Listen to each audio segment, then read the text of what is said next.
വിഷുക്കാലത്ത് പാതയോരങ്ങളിലെ നിത്യകാഴ്ചയാണ് പാൽ പുഞ്ചിരി തൂകി നിൽക്കുന്ന ഉണ്ണിക്കണ്ണന്മാർ. ഇതര സംസ്ഥാനക്കാരുടെ കരവിരുതിലാണ് കൃഷ്ണവിഗ്രഹങ്ങൾ പിറവിയെടുക്കുന്നത്. വിഷു ആഘോഷങ്ങളുടെ മാറ്റുകൂട്ടി പാതയോരങ്ങളിൽ കൃഷ്ണവിഗ്രഹങ്ങളുടെ വിൽപ്പന തകൃതിയായി നടക്കുകയാണ്.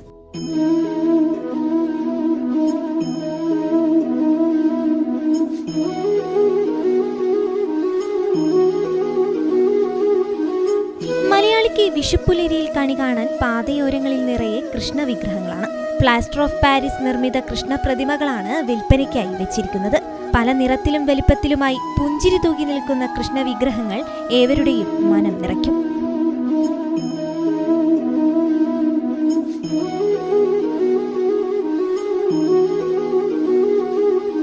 പാതയോരങ്ങൾ കേന്ദ്രീകരിച്ച് വിഷുവിപണി ലക്ഷ്യമിട്ട് കൃഷ്ണവിഗ്രഹങ്ങൾ വിപണനം ചെയ്യുന്നുണ്ടെങ്കിലും പാലക്കോട്ട് വയലിലേത് വേറിട്ടൊരു കാഴ്ചയാണ്. നിറയെ പൂത്തു നിൽക്കുന്ന കൊന്നമരച്ചുവട്ടിൽ നിറശോഭയോടെ നിൽക്കുന്ന കൃഷ്ണവിഗ്രഹങ്ങൾ വ്യത്യസ്ത കാഴ്ചാനുഭവമാണ് സമ്മാനിക്കുന്നത്.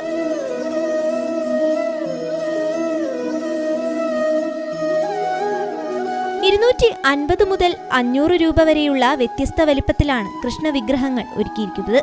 പ്ലാസ്റ്റർ ഓഫ് പാരീസ്, ജിപ്സം എന്നിവ ഉപയോഗിച്ചുള്ള വിഗ്രഹങ്ങളിൽ സ്പ്രേ പെയിന്റ് ഉപയോഗിച്ചാണ് രാജസ്ഥാനിൽ നിന്നെത്തിയ തൊഴിലാളികൾ വിഗ്രഹങ്ങൾ തയ്യാറാക്കുന്നത്. വിഷുദിനത്തിലേക്ക് മണിക്കൂറുകൾ മാത്രം ശേഷിക്കുന്നതിനാൽ ധാരാളം പേരാണ് വിഗ്രഹങ്ങൾ തേടിയെത്തുന്നത്. ഇതിപ്പോൾ തെരുവിൽ ഇപ്പോൾ 2 വർഷമായിട്ടുള്ളൂ. പിന്നെ ഷോപ്പിൽ എല്ലാ പ്രാവശ്യവും എടുത്ത് വെക്കുന്നതാണ്. ഇവിടെയാണ് കച്ചവടം കൂടുതൽ, തെരുവിലാണ് കൂടുതൽ. സ്പോട്ട് കണ്ടതിനെ കൊണ്ടാണ് വെച്ചത്. കുഴപ്പമില്ല, പോകുന്നുണ്ട്. തുടക്കത്തിൽ കുറച്ച് മോശമായിരുന്നു, ഇപ്പോൾ കുഴപ്പമൊന്നുമില്ല, നല്ല കച്ചവടം പോകുന്നുണ്ട്. നല്ലോണം ചിലവാകുന്നുണ്ട്. അല്ല, ഇത് വാങ്ങി വെക്കുന്ന നാട്ടിൽ നിന്ന് തന്നെ വാങ്ങിക്കൊണ്ടിരുന്നു. അത് 300, 400, 200, 250 പല വിലേൻ്റെ ഉണ്ട്. വലുതൊക്കെ 400 രൂപ, ചെറുത് 300.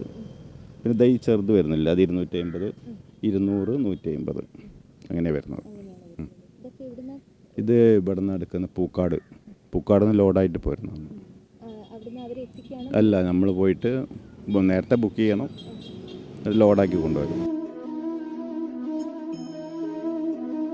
നിറഞ്ഞു നിൽക്കുന്ന കൊന്നമരച്ചുവട്ടിൽ പീലിത്തിരുമുടിയും കയ്യിലോടക്കുഴലും ചുണ്ടിൽ പാൽപുഞ്ചിരിയുമായി നിൽക്കുന്ന കൃഷ്ണവിഗ്രഹങ്ങൾ ഏവരുടെയും മനം നിറയ്ക്കുന്ന കാഴ്ചയാണ്. ഏവർക്കും നല്ലൊരു വിഷു ആശംസിച്ചുകൊണ്ട് ക്യാമറമാൻ ജോൺസൺ കെ ജോർജിനൊപ്പം അഭിജിത തിരുവല്ലത്ത്, കോഴിക്കോട് വിഷൻ.